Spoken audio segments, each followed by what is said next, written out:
Shalom, graça e paz mais uma vez da parte do Deus vivo. Que a graça e a bênção do Senhor, as bênçãos do Senhor que não acrescentam dores, possam cair sobre sua vida, se manifestar sobre ela. E que essa palavra que vai ser lida hoje seja uma semente que possa gerar muitos frutos, né? Em que muitas bênçãos sejam derramadas sobre você e que isso possa se estender a todos que estão ao seu redor, que você seja um vaso nas mãos do Senhor, que haja salvação, que haja libertação, que haja edificação, que o Senhor, pelo Espírito dele, o Espírito Santo de Deus, possa te convencer da vontade dele, que é boa, perfeita e agradável para a sua vida. Amém, queridos? Estamos ainda no Sermão do Monte, aqui no capítulo 7 do livro de Mateus. Vamos continuar nossa leitura matinal, aprendendo a verdade que vem do coração de Deus para a nossa vida. E conhecereis a verdade, e a verdade vos libertará. O hábito de jejuar, o hábito de julgar os outros. Não julguem para que vocês não sejam julgados, pois com o critério com que vocês julgam, vocês serão julgados. E com a medida com que vocês tiverem medido, vocês também serão medidos. Porque você vê o cisco no olho do seu irmão e não repara na trave que está no seu próprio. Ou como você dirá a seu irmão: deixe que eu tire o cisco do seu olho, quando você tem uma trave no seu próprio olho. Hipócrita. Tire primeiro a trave do seu olho, e então você verá claramente para tirar o cisco do olho do seu irmão. Não dê aos cães o que é santo, nem joguem as suas pérolas diante dos porcos, para que estes não pisem e com os pés, e voltando-se, o estraçalhem vocês. Enfim, em primeiro lugar, o Senhor está falando sobre não julgar os outros, né? Eu tenho uma oração que eu aconselho aos irmãos, àqueles que estão ouvindo esse vídeo. Eu sempre disse ao Senhor: é muito fácil a gente enxergar o defeito alheio, muito fácil, né? O nosso olho bate, né? E a gente percebe logo o pecado, o erro que o nosso irmão comete. Já falamos sobre isso no começo do Sermão do Monte, né? Mas a nossa oração é: Senhor, me mostra os pecados que eu cometo, né? Para que eu possa ser limpa e tenha um coração generoso em relação ao meu irmão quando ele pecar, para que eu possa ser bênção na vida dele, não matá-lo, não enterrá-lo mais ainda no pecado em que ele está vivendo, né? Porque muitas vezes porque o Senhor aqui chamou alguns, ou chamou as pessoas que cometem esse tipo de pecado de hipócrita. Por quê? Porque todo mundo tem pecado. A diferença é: eu sou um pecador regenerado, luto todos os dias contra o pecado, não quero, porque Deus conhece o meu sentimento. Eu não quero o pecado em minha vida, e de forma gradativa eu vou sendo liberta pelo Espírito Santo de Deus, que me capacita a rejeitar e abandonar o pecado que todos os dias bate à porta.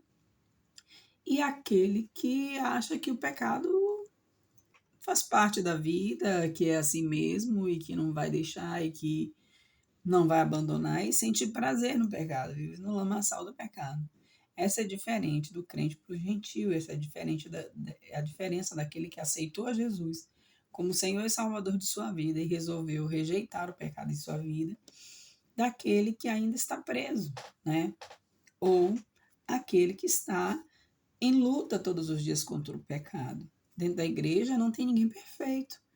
Por isso que o Senhor fala: hipócrita, tira primeiro, né, dos seus olhos, para depois ir tirar do seu irmão. Quando você é um ser humano que reconhece que você também é pecador, a sua forma de tratar o seu irmão quando ele está pecando é uma outra forma, uma forma com misericórdia, porque sabe que você também peca e que você também é digna da misericórdia, do amor e do perdão de Deus. Então é isso que o Senhor quer dizer. que a gente deve agir e usar da misericórdia com o nosso irmão e não achar que o nosso pecado é sempre menor do que o do outro, né? Jesus encoraja a oração. Peçam e lhes será dado, busquem e acharão. Batam a porta e será aberta para vocês. Pois todo que pede, recebe, e o que busca, encontra. E a quem bate a porta será aberta. Ou quem de vocês, se o filho pedir pão, lhe dará uma pedra? Ou se pedir um peixe, lhe dará uma cobra? Ora, vocês que são maus, sabem dar coisas boas aos seus filhos, quanto mais o Pai de vocês que está nos céus dará coisas boas ao que lhes pedirem. Portanto, tudo o que vocês querem que os outros façam a vocês, façam também a eles, porque esta é a lei dos profetas. Aqui temos duas questões aqui. Primeira questão da oração. A oração precisa ser uma oração de fé. Eu falo com meu pai, eu conheço as escrituras, eu peço coisas que são justas, né? Que são coisas que Deus realmente se agrada, e aguardo o tempo, o momento dele, crendo que ele é Deus para responder. E com o passar do tempo, na leitura da palavra, na busca da presença de Deus, eu vou saber, né, se a minha oração está em linha com os desejos do coração do meu Deus ou se não está. Muitas vezes, por não conhecer as Escrituras, a gente pede muita coisa a Deus que é pecado, né? Pede que Deus se vingue dos nossos inimigos, né? Apesar de que Ele é justo para trazer a justiça sobre aqueles que se surgem contra nós. A gente ora pedindo a Deus. Eu já ouvi casos de mulheres pedirem a Deus para que o homem com quem ela está apaixonada se separe para casar com ela, pedindo a Deus uma coisa que é totalmente contra a lei de Deus, né? O adultério, a traição ao casamento, à aliança que foi feita, ver se Deus vai ouvir essa oração.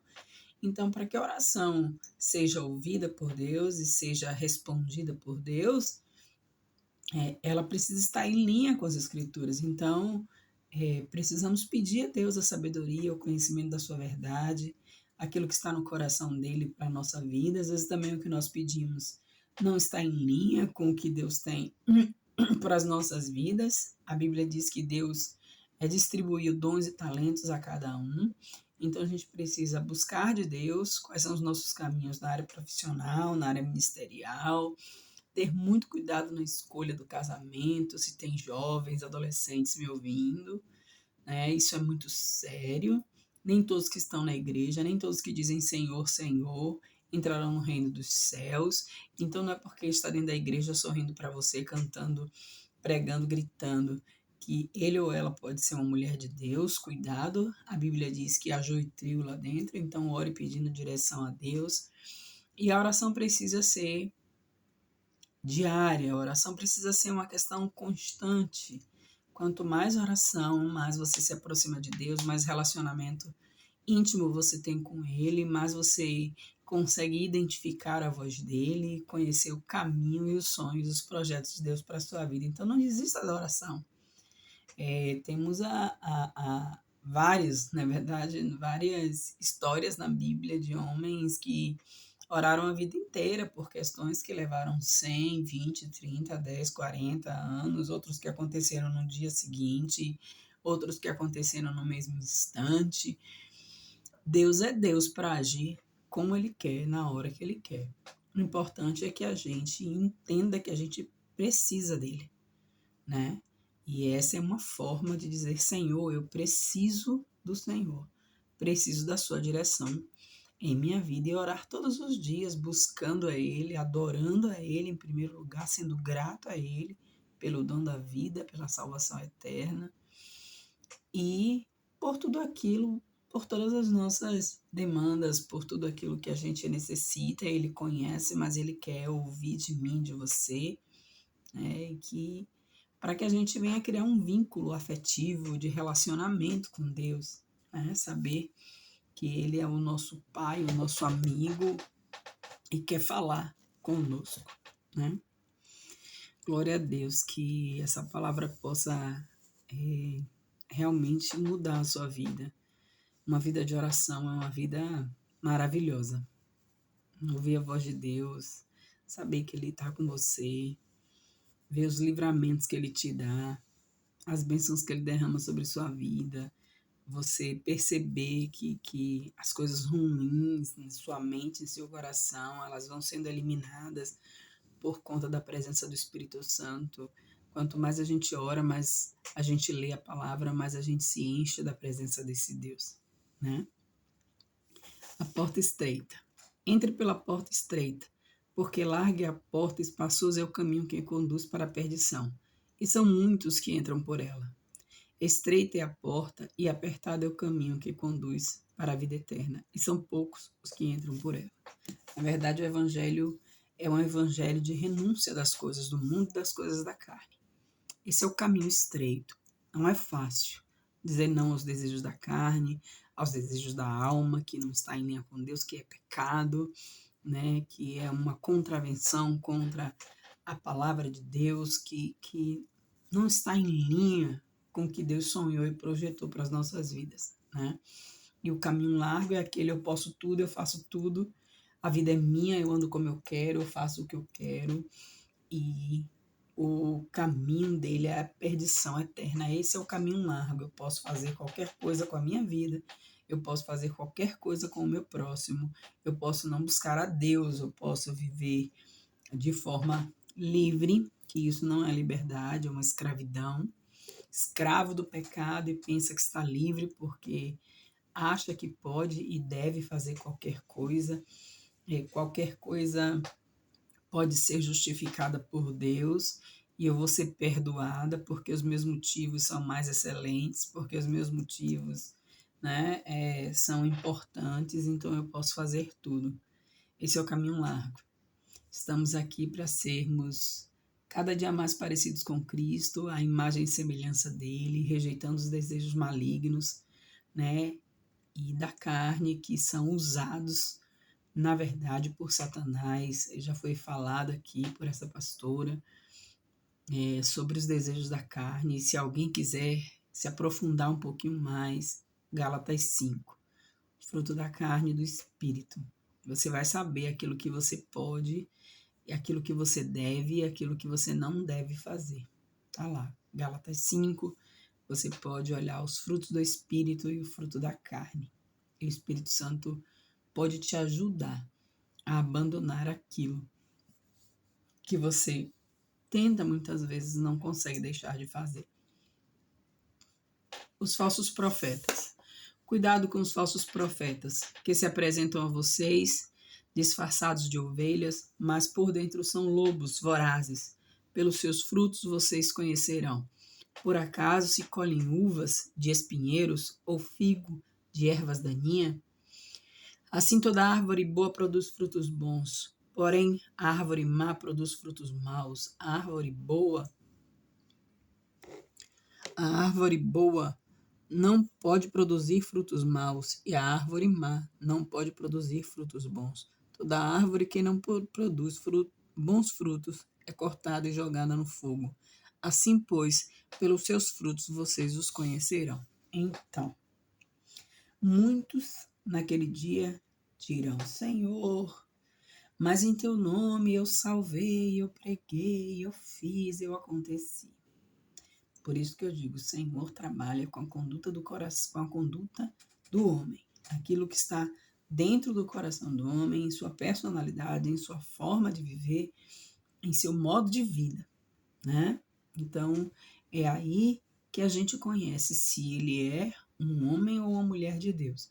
Porque não adianta eu viver no engano da vida, na mentira, na prostituição, no roubo, na fraude, enfim, com toda a maldade que há no mundo, na carne, e dizer que eu sou um homem, eu sou uma mulher de Deus. Uma prática de vida onde nega totalmente os princípios cristãos. É isso, os princípios e o caráter de Cristo.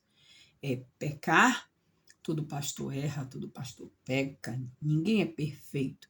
A diferença é, eu vivo uma coisa e prego totalmente outra. Nada do que eu prego, eu vivo né? Eu finjo para as pessoas porque eu quero fama, sucesso, dinheiro, riqueza, e a minha vida mesmo eu não quero mudar. Por trás eu vivo uma vida como eu quero, uma prostituição constante, né?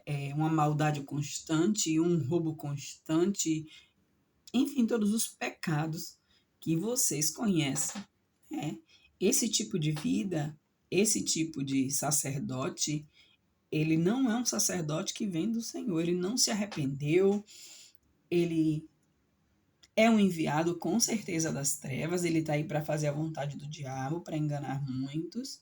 Então, cuidado, analise, veja com quem você vai andar, quem você vai seguir. O importante é seguir a palavra de Deus, e o mais importante, caso você veja ou conheça ou tenha sido ovelha de homens e mulheres que acaba se descobrindo que não são homens e nem mulheres de Deus, que vivem uma prática de vida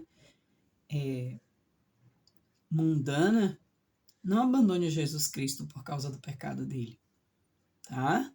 Jesus Cristo nunca te abandonou, Jesus Cristo nunca pecou, Jesus Cristo é o nosso mestre, é o nosso guia. Pastores são vasos que se deixam usar pelo Espírito Santo de Deus para pregar a palavra que vem de Deus, pois a palavra é perfeita, ela é boa, é perfeita e agradável. Essa é a vontade de Deus para a nossa vida. Deus não tem pecado, Jesus não pecou contra você. Se houve um engano, peça perdão a Deus, perdoe aquele também que te enganou, siga a sua vida com Jesus.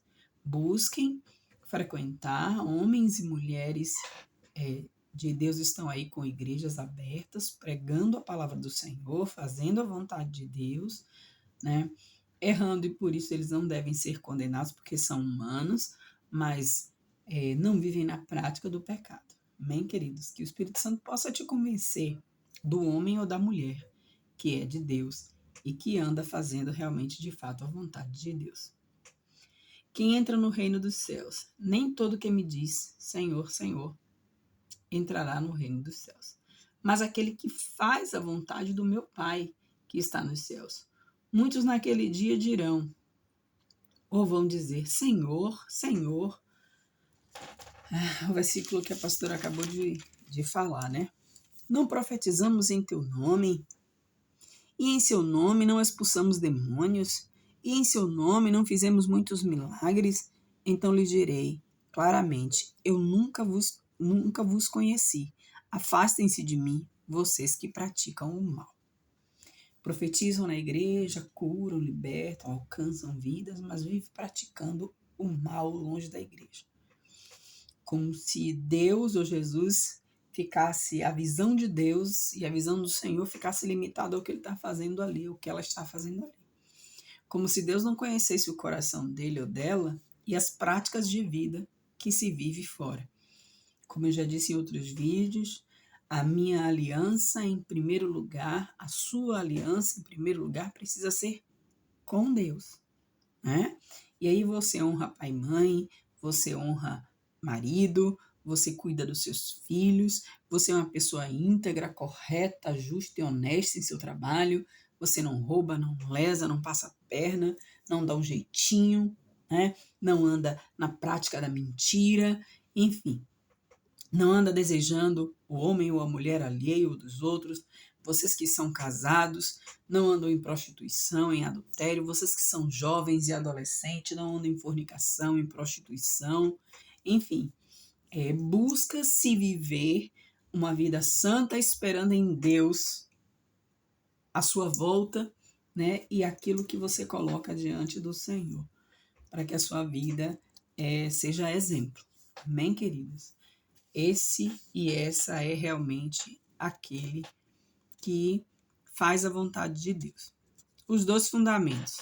Todo aquele, pois, que ouve essas minhas palavras e as pratica, será comparado a um homem prudente, que constrói a sua casa sobre a rocha, cai a chuva, transbordam os rios, sopram os ventos e batem com força contra aquela casa, e ela não desabou, porque tinha sido construída sobre a rocha.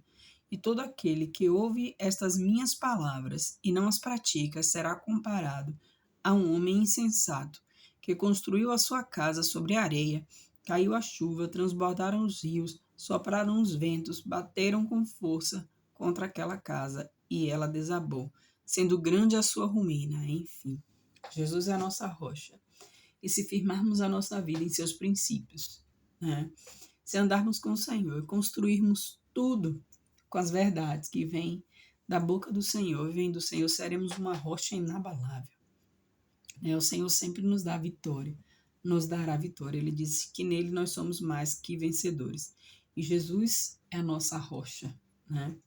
Então, se você quiser Jesus como Senhor e Salvador de sua vida, se você quiser abandonar as práticas de vida que até hoje você não consegue, sabe que traz consequências negativas para a sua vida, sabe que te faz sofrer, que traz vergonha, humilhação, que faz as pessoas que você ama também sofrer, Jesus é a solução para a sua vida. Diga a Ele agora, nessa hora, diga: Senhor, venha viver comigo. Senhor, eu aceito a sua salvação. Eu aceito a redenção que o Senhor pagou ali na cruz do Calvário a preço de sangue. Vem andar comigo, Espírito Santo, faz morada em mim. Eu aceito o Senhor como Senhor e Salvador da minha vida. E aí você viverá sobre o fundamento da rocha chamada Jesus Cristo. Amém, querido? O fim do Sermão do Monte. Estamos no final do Sermão do Monte e vamos amanhã fazer a leitura do capítulo 8 do livro de Mateus. Quando Jesus acabou de proferir estas palavras e as multidões estavam maravilhadas com a sua doutrina, porque ele as ensinava com quem tem autoridade e não como os escribas. Autoridade. Eu falo e faço, né? Então eu falo com autoridade, sei do que estou falando porque sei, vivo a experiência, né? Sei do que eu planto e do que eu colho. E Jesus era Deus numa autoridade maior sobre essa palavra do que o próprio Jesus, né? Porque essa palavra é o caráter dele, é o caráter de Deus, é Jesus, é quem ele era, né? É como ele sonhou e pensou e desejou e fez o homem junto com Deus para que nós fôssemos iguais a ele, uma família semelhante a Jesus. É isso? Shalom, que a graça e a paz do Senhor Jesus Cristo seja com você, com sua casa, sua família, que as bênçãos do Senhor sejam derramadas sobre sua vida, que nada venha lhe faltar. Receba o Senhor como Senhor e Salvador de sua vida para aqueles que ainda não conhecem. E aqueles que estão no caminho, continuem firmes, sabendo que Jesus te honrará no final de todas as coisas, te dando a coroa da vida eterna. Amém? Seu nome escrito no livro da vida, onde não vai haver mais dor, sofrimento, choro. Não vai haver mais o diabo, nem a carne, nem o pecado. Amém? Que você possa ficar firme no Senhor, e você que ainda não aceitou Jesus como Senhor e Salvador de sua vida. Ele está de braços abertos, te dando oportunidade hoje para que você possa conhecer a vontade dele para a sua vida. Amém, queridos? Não esqueçam, em nome de Jesus, de compartilhar esse vídeo, de pregar a palavra do Senhor através desse vídeo, em nome de Jesus Cristo. Curtam, comente, fale se vocês estão gostando da leitura da palavra, se vocês estão lendo junto comigo, quem está lendo junto comigo todos os dias a palavra do Senhor, pois sabedoria e conhecimento vai te dar uma vida muito mais tranquila, diz lá em Provérbios. Então, em nome de Jesus Cristo, não esqueça de se inscrever no canal, para que eu possa pregar mais pessoas, para que a palavra de Deus possa chegar a muitos corações e vidas serem alcançadas para Jesus. Amém? Faça parte desse projeto, pois esse é um projeto que eu te digo com certeza absoluta que nasceu no coração de Deus. Viu? Shalom, graça e paz da parte de Deus sobre a sua vida, em nome de Jesus. Amém.